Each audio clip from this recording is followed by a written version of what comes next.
The morning sun had just climbed above the roofs when I heard tires screech and then Karen's voice, sharp enough to cut aluminum, shout, "We own this street," as if volume could annex asphalt.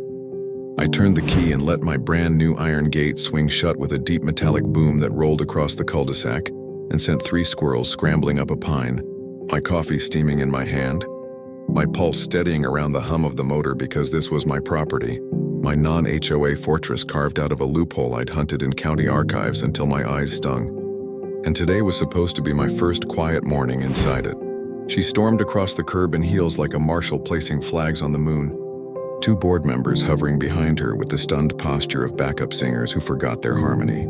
And I felt that strange electric mix of dread and amusement bubble up, the sense that the hook was righting itself. In the months before the gate, I had swum through deed restrictions, plat maps, and dusty subdivision filings. The original developer had split this odd corner parcel and, miracle of negligence, filed it, not subject to HOA restrictions. A tiny parenthetical that might as well have been a golden key. I bought the lot, hired engineers to tame the drainage ditch, stacked permits like sandbags, and built knowing exactly how far their bylaws could throw a shadow, not 1 inch over my line. The gate became the physical line, double-armed steel anchored in concrete footers. Electronic locks synced to a hidden keypad and a cedar post, a quiet motor, and a battery backup so a power outage couldn't bully the hinges. We wrapped it in vertical cedar slats so it looked like a piece of fence until it decided to declare itself. A clean hiss and then the final thud that told a new story about where authority ended. Karen jabbed a finger through the bars and said I was blocking a public thoroughfare, that deliveries, guests, and maintenance trucks had always used this turnaround, so I was obligated to open up.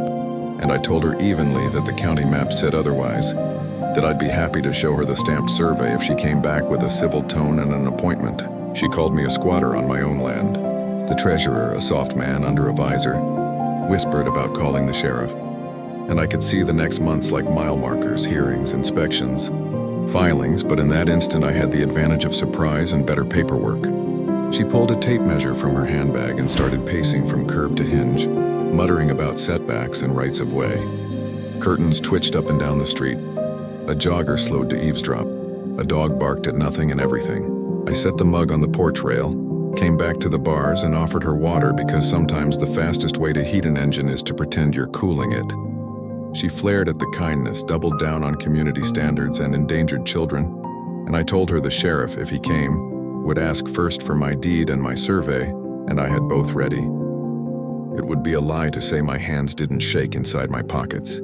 Even with permits and maps, nothing quite prepares you for someone insisting the sky belongs to them.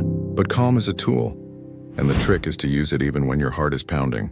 I looked down the line of young trees I'd planted on the boundary, and saw them in my mind 5 years from now. A green wall of privacy. Saw the fence silver in late light, the gate a quiet doorman rather than a bouncer. Imagined mornings where the loudest thing on the block was a mower, and the smell of gasoline and cut grass floated through like a postcard. Karen kept banging on the metal, turning to the board members as if they could conjure jurisdiction out of thin air. I thought about the first time she'd cornered me with a clipboard and asked for my HOA approval forms. How her smile had fallen when I told her I was exempt, and I understood that today wasn't about a road. It was about control meeting a limit. I'd been patient for this moment, not to humiliate her, but to draw a bright line with receipts. I told her again she could set an appointment if she wanted to see the documents. I even offered to email the parcel split filing that had misfiled me into freedom. She hissed something about lawsuits and property values, and waved her phone like an emergency beacon to whatever internal network she ran, and I let her rant bounce off the cedar because I had one more ace tucked deep in my files. A name and a number tied to the old developer that would change the geometry of this street if I decided to use it. For now, I wanted the sound of that first boundary to be the last word. So when she paused to breathe, I tapped the keypad, the motor purred, and the gate settled into its latch with that satisfying metallic echo. A punctuation mark you can feel in your ribs. The squirrels chattered. A breeze lifted the smell of fresh-cut lawn, and for a heartbeat, even Karen's voice went thin and far away, as if the street itself had remembered what belonged where. By the next morning, the neighborhood was buzzing like a hornet's nest. Someone had poked with a broom handle, and I could feel the hum before I even stepped onto the porch with my coffee. Karen's mass email had lit up the HOA thread overnight, accusing me of seizing a public easement and endangering children and first responders. And by mid-morning, the street had become a stage, folding chairs at the edge of my driveway like a makeshift picket, clipboards resting on knees, a plastic tote of photocopied flyers stacked beside a cooler, SUVs circling slowly so their drivers could gawk as if the gate were an exhibit. She wore a whistle around her neck like a crossing guard who'd appointed herself sheriff, narrating to any passerby how my iron gate would collapse property values and destroy community continuity, her voice pitched high enough to carry into kitchens and under doors. I watched it all with a strange mixture of irritation and amusement, because I'd anticipated this exact crescendo. Before a single post hole had been dug, I'd built a binder thick enough to stop a door, stamped surveys, permits, emails with county staff, a short memo from a land use attorney friend spelling out in plain English why this parcel was never under HOA authority. When the first county inspector pulled up around lunchtime, his polo shirt wrinkled and his expression already fatigued by whatever barrage had been dumped on his department, I invited him onto the porch, set the binder on the table, and walked him through it page by page while Karen hovered at the curb like a storm cloud, whispering to a board member and peeking at us as if she could will a violation into existence.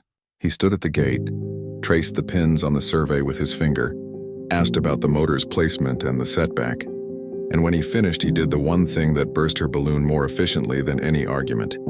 He signed off, thanked me for being organized, and left.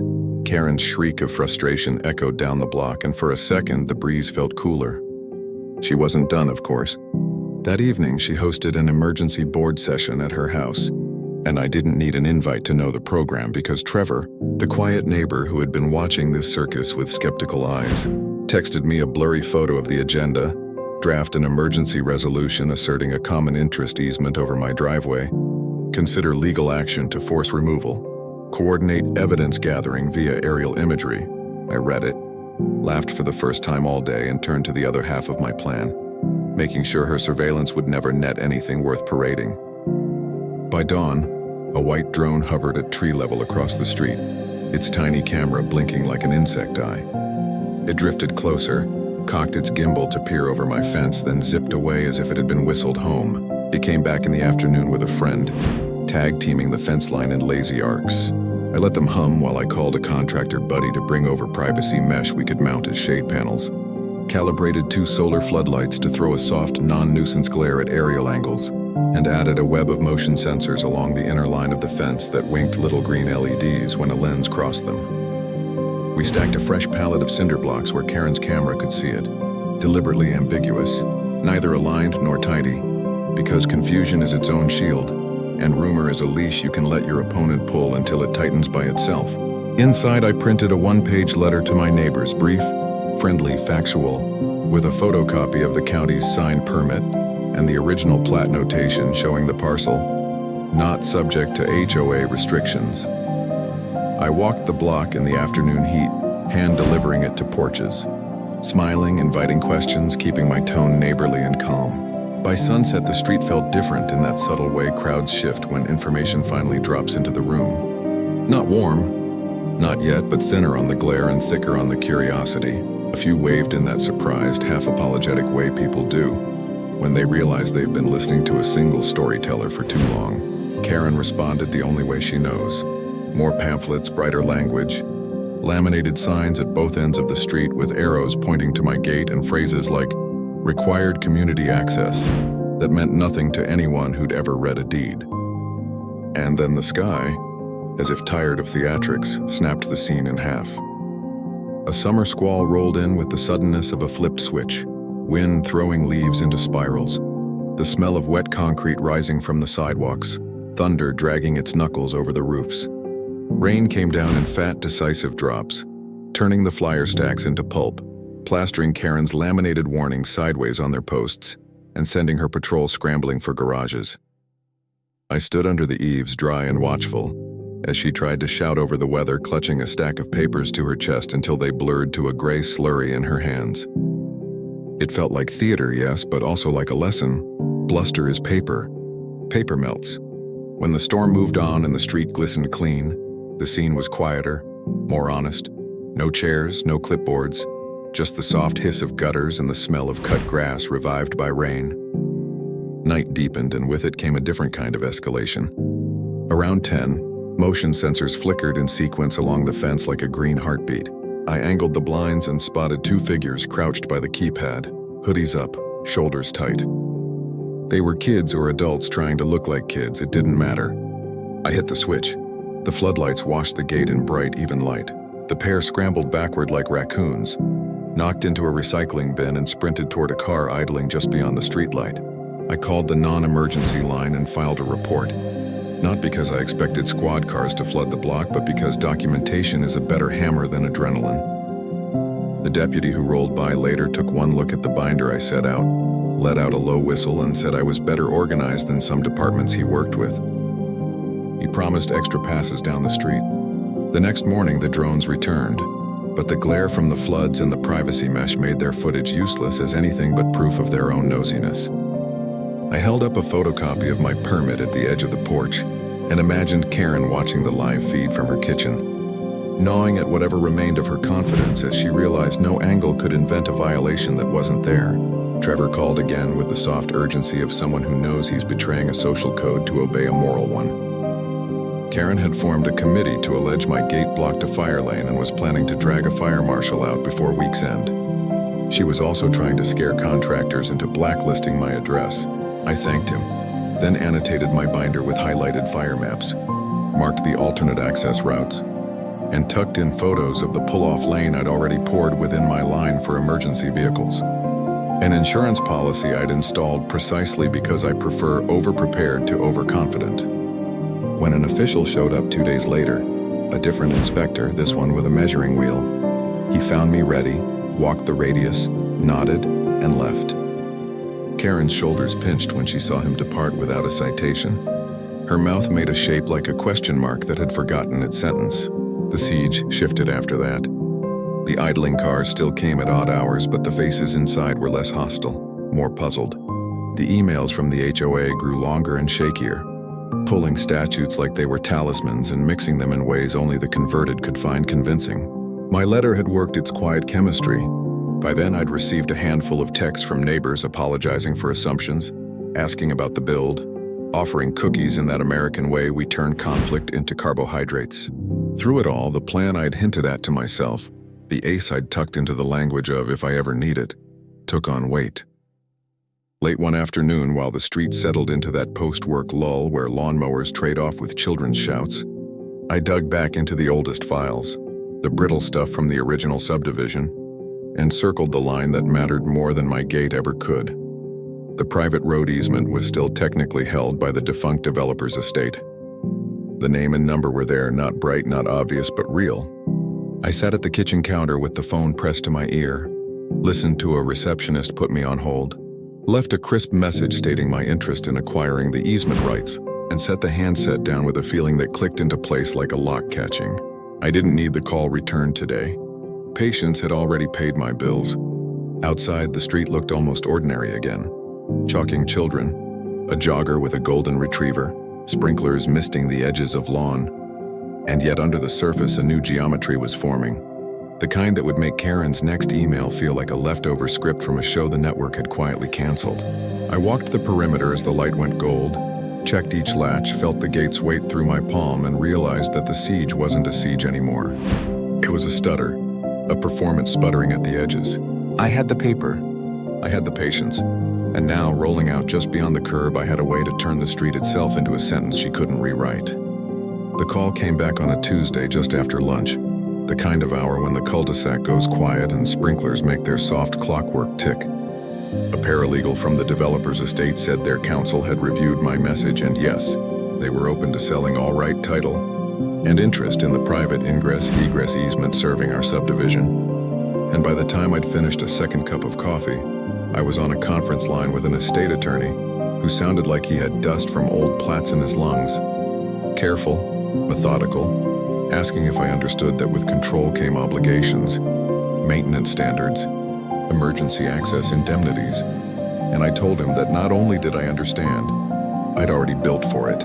A pull-off lane inside my boundary, gate code registered with fire dispatch, A binder fat as a brick with every stamp the county could place. We negotiated in neat, civilized steps. A price that didn't feel like a heist. Escrow for a clean paper trail. A title update to confirm the easement chain. And an assignment and assumption instrument that would do the legal lifting. And then everything moved on rails. Funds wired. PDF signed. A notary on my porch under the afternoon sun watching my pen anchor ink to paper while a delivery truck idled curiously at the curb. 2 days later, the county recorder emailed me a receipt and an instrument number like a string of coordinates. Proof that the geometry of the street had pivoted, quietly, lawfully, onto a new axis. I printed 3 copies, slid one into the binder, one into the safe, and one into a plain envelope that felt heavier than paper has any right to feel. Timing mattered not for theater, but for clarity.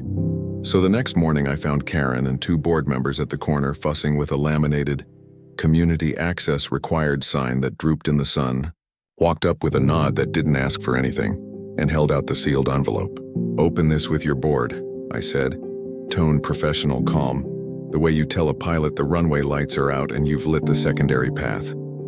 She took it like it was hot and cold at once, tapped it against her palm in that nervous way she has when authority feels slippery, and I left her there turning back through my gate, listening to the motor hum like a quiet thesis. Word spreads faster than weather on a street like ours, so it wasn't a surprise when the sheriff's cruiser rolled in that afternoon with a news van glued to its bumper. Karen had clearly dialed every number in her phone and framed the scene for drama. Homeowner seizes road, children at risk, and the reporter stepped out with a lens already hungry for outrage, while neighbors arranged themselves at windows like an audience behind velvet. The deputy was the same one who'd been out before, reflective lenses hiding whatever he thought of reruns, and he took my paperwork, easement assignment, county stamp, fire registration, flipped through it like he was sorting playing cards, then gave the simplest sentence into the microphone. "This appears to be a civil property rights matter. At this time, no laws are being broken. Our role is to keep the peace." You could feel the air change. Drama starved itself on the spot. Karen tried to recover, waving an inch-thick stack of something and declaring she'd filed for an injunction. The deputy reminded her that filings aren't orders, and that until a judge inked a contrary command, the recorded rights stood. The reporter's face lost its shine. The segment she'd hoped for was dissolving into paperwork. And within 10 minutes, the news van wandered off to look for a fallen tree or a stray dog with more narrative. I stood there with the deputy for a minute after the camera left, and we talked like neighbors about practicalities. Emergency access is logged. Code's on file. The gate's battery keeps it responsive during outages, and the sheriff's CAD shows my property as unrestricted for responders. He nodded once, tucked the copies into a folder, and said what I needed most to hear. "You're squared away." Karen's smile was a brittle ornament by then. I didn't gloat. I just turned back to the work. Control without generosity becomes another form of bludgeon, and I hadn't done all this to build a toll booth. I'd done it to draw a line and then invite people to live comfortably on both sides. I drafted a 1-page notice to the block, titled simply "Access and Peace," explaining that while I now held the easement rights, I intended to preserve open, free passage for residents, guests, deliveries, and emergency services, that I would maintain the apron and plow it in winter, that heavy trucks would be asked to use the pull-off to protect the curb, and that the only things I asked in return were basic decency. No drones over my fence, no trespass past the gate, no hoax complaints to drag public resources into private squabbles. I slid a copy into every mailbox with a short neighborly note and an invitation. Lemonade at my place on Saturday, for anyone who wanted to see the paperwork and ask questions. The street shifted in increments the way a tide sneaks up the sand. Hellos came a shade easier. A contractor waved from a ladder he'd been warned not to climb for me. A teenager on a scooter asked if the gate motor was like app-controlled, and laughed when I said it was old-fashioned wires and a good battery. Saturday arrived with a clean sky and a soft breeze, and I set a folding table under the oak, laid out plastic cups, a stack of printed maps, and the binder, its pages dog-eared and calm as a librarian. Trevor hovered near the cooler, acting like a reluctant MC, introducing neighbors who'd watched from behind blinds for weeks and now wanted to match first names to the man with the gate. Questions came in cautious then candid. Are you going to charge us? No, what happens if an ambulance needs in at 3 a.m.? They have the code and I test the battery monthly. Is Karen allowed to? No one said drone, but their eyes flicked skyward and I said I'd prefer nobody film my yard. Same as I won't film theirs. By the time the lemonade ran low, laughter was floating across the sidewalk in the gentle way it does when the script loosens. Karen did not materialize. Her curtains flickered with shadows and the silhouette of that rigid posture. But the street was playing a different show now, and her marquee was dim. The shift wasn't fireworks. It was gravity. Kids chalked hopscotch on the concrete without glancing over their shoulders. The retiree who'd been patrolling with a clipboard stopped by to apologize for the tone of an email and asked if I needed a hand shoveling after storms. Even the treasurer in the visor, cheeks pink with embarrassment, admitted he'd never actually read the original plat and had just trusted Karen knew what she was doing. I told him trust is a fine thing as long as it rides in the backseat of facts. After the crowd thinned, I walked the empty street and thought about the tiny hinge on which all this had turned. A paragraph in a dusty file, a recorder's stamp, a gate motor humming. There was satisfaction, yes, but not the chest-thumping kind. More like the relief of finally setting down a weight you'd trained yourself to carry without wincing. The next week brought the expected flurry of face-saving attempts. An HOA clarification email threaded with passive verbs. A new sign that carefully did not mention my gate. But they felt like epilogues to a chapter everyone had finished reading. Even the sheriff's cruiser looked almost friendly when it rolled past. A quick nod in place of the old wary pause. In the quiet that followed, I wrote a simple memorandum of understanding, not to wave like a flag, but to slide across a table if the board ever wanted to meet without theatrics. I would maintain the easement apron, guarantee free access, provide codes to responders, and in exchange the HOA would agree to stop aerial surveillance, abandon fabricated emergency narratives, and address concerns neighbor to neighbor before dialing institutions. It was the kind of common sense document that yields all the power to behavior and none to headlines. I set it beside the binder and exhaled, and for the first time since carpenters had stood up the first wall on this lot, the road outside sounded less like a drum and more like a pulse, regular, human, unremarkable in the best way. 2 weeks of relative calm ended with a knock that sounded like a gavel against my doorframe. A process server in a windbreaker holding a fat envelope and a tight, professional smile asking me to confirm my name before handing over an emergency petition for immediate relief, which read like a script. Karen had been rehearsing in her head for months, claims that I'd unlawfully restricted a public easement, endangered emergency access, and held the neighborhood hostage behind a private gate. I read it standing at the kitchen counter, flipping pages with a steadiness that was half discipline, half practiced numbness, and I almost laughed at how many of the allegations were disproven by public documents already in my binder. The recorded easement assignment in my name, the fire marshal's sign-off, the county's permit approvals, the sheriff's CAD notation that responders had codes on file. I called my attorney friend, the one with a voice like a torque wrench.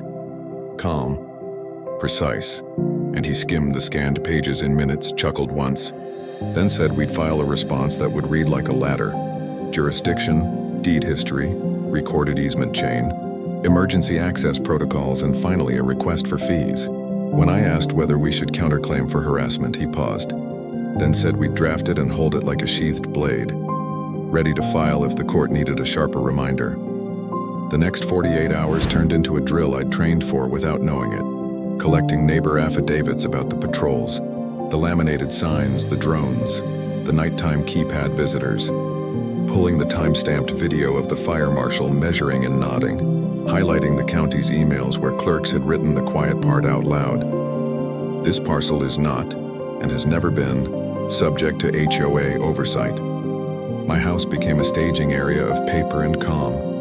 Trevor texting me with a mix of outrage and excitement that Karen had bragged about bringing the hammer down, unaware the hammer would land on her own thumb. When the hearing day arrived, the courtroom smelled faintly of disinfectant and old wood. A judge in a charcoal robe with the kind of patience that looks like still water, even when a storm is blowing under it.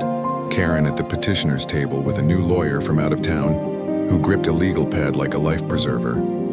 They led with the familiar theatrics, children's safety, blocked ambulances, a public street seized by a private citizen, and waved a sheaf of photos that looked impressive until the judge asked the first question that mattered. Counsel, where is your legal authority that binds the respondent's parcel to your association? The silence wasn't long, but it was loud. Their lawyer tried to pivot to community reliance and historic use, but none of that survives a stamped record. And when my attorney rose, he spoke softly, setting documents on the rail like stones across a creek. Plat map with the not subject to HOA restrictions notation, the recorded assignment of the private road easement to me, the county permit for the gate and the fence, the fire marshal's sign-off with photographs of the pull-off lane and clearance radius, the sheriff's memo about code access and unimpeded responder entry, each item a notch the judge could feel lock into place. When Karen's lawyer objected that the road had always been treated as common, the judge leaned forward and asked again, slower, show me the instrument that binds his property or grants your client jurisdiction. And when none appeared, you could see the air go out of their case like a tire punctured on a clean nail.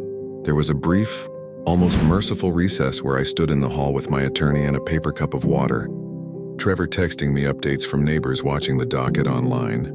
And when we returned, the judge's ruling was crisp enough to slice paper.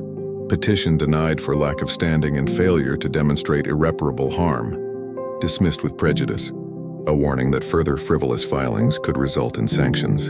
And a suggestion, a judge's gentler kind of order, that if there were genuine disputes left, the parties consider mediation rather than weaponizing institutions. Karen's face did a thing I hadn't seen before. Not fury exactly, but a fragile confusion. The expression of someone who'd pushed every familiar button and found the panel unplugged. Outside in the hallway, her lawyer spoke in the curt, consoling tones of a man already drafting an invoice, and I walked past without gloating because the point had never been to win a victory lap, only to put the facts where the noise couldn't touch them. The drive home felt shorter than the one there, the street quieter, the gate almost shy in its ordinary usefulness. By evening, the drones had stopped buzzing, the laminated signs disappeared from the corners, and the patrols with clipboards were replaced by people walking their dogs the way they did before. Every conversation had to pass through a filter of sides. I bought a sheet cake at the bakery because sometimes the most subversive thing you can do after months of paper war is slice sugar under a blue sky. I asked the decorator to write "Access and Peace" in green frosting, set up a folding table under the oak, and texted Trevor to accidentally mention a casual thank you on the block. Neighbors drifted over warily at first, then warmly, telling me small stories about the months of constant emails, about fines for mailbox height and holiday decor density, about how strange it felt to hear the street again without someone narrating it for them. A contractor who'd refused a job for fear of HOA blowback apologized and offered to comp a day of labor. Even the visor-wearing treasurer shuffled over, hands in pockets, and admitted that in the rush of protecting the community, he'd stopped asking for the literal map. I told him it happens. Trust is a decent impulse. It just needs a steady chaperone. After the last slice vanished, I carried my binder inside and sat down to write the document I hoped would put a lid on the whole saga, not with a slam, but with a seal. A simple easement memorandum promising open, free access for residents, guests, and services. My commitment to maintain the apron and provide codes to responders. The HOA's pledge to cease aerial surveillance, harassment, and fabricated emergency claims. A mutual agreement to address disputes neighbor to neighbor before waking institutions from their beds. It wasn't a treaty so much as a mirror showing everyone their better selves. I emailed a draft to the board's general address and hand-delivered a copy to the treasurer with a neutral note. For your next meeting, if helpful. The days that followed felt like a neighborhood learning to walk again without a brace. Kids zigzagging on bikes, a delivery truck rolling up without anyone waving a megaphone, a simple wave from a sheriff's cruiser that didn't linger. I kept the gate code current at dispatch and tested the battery on the first Saturday of the month. I pruned the young trees along the line and watched them push toward the sky I'd been accused of stealing. And each small ordinary thing, mail dropped in the box at 11:12, a jogger's even breath, sunlight sliding down the cedar slats, felt like the quiet punctuation at the end of a long, loud paragraph. Karen's house stayed mostly closed, curtains drawn, the occasional car slipping in and out without theater. I didn't need an apology to move on. But one afternoon an envelope appeared on my step with a short, stiff note in her handwriting acknowledging the court's decision and expressing hope the neighborhood could return to normal operations. I took it at face value, filed it behind the order, and went back to work because that's the thing about paper wars. They end on paper, but the peace is made in the daily, unremarkable acts of being decent where you live. The gate didn't feel like a barricade anymore. It felt like furniture, solid, useful, ordinary. And in the gentle quiet that followed the hearing, I realized I was finally living in the house I'd been building all along. Not just with studs and slats and permits, but with patience thick enough to outlast any laminated storm. Peace didn't arrive with trumpets so much as with ordinary sounds returning. The sizzle of sprinklers, the clack of a skate wheel on a seam of concrete, the soft thump of mail against a box. And after a few weeks of mornings like that, I realized the story wanted a proper ending. Something that wasn't a court order or an email chain, but a human scene you could point to and say, that's where the street exhaled. I set a long table under the oak, draped it with a cheap cloth, lined up lemonade, a tray of cookies, and a small stack of name tags because it felt important that strangers stop being Lot 12 and Lot 23 and start being Maya and Ed and Mr. Alvarez again. I placed the binder on a corner like a talisman if anyone needed proof, but I kept it closed on purpose. Neighbors arrived slow, then steady, curiosity loosening into conversation. First about plants and school routes and who'd seen the fox that cut through the cul-de-sac at dawn. Then cautiously, about the months of patrols and laminated decrees, the drones, the late-night clicks at my keypad. When it felt right, I climbed one step onto the porch and said a few plain sentences. That I never came here to fight. That my parcel had been outside the HOA from the first filing. That I'd acquired the road easement to keep the rules honest, not to extract tolls. That access would remain free for everyone forever. And if anyone doubted it, they were welcome to read the memorandum I'd drafted guaranteeing it. That all I asked in return was decency. No more surveillance, no more anonymous accusations, no more making the sheriff the referee for what two front porches could solve.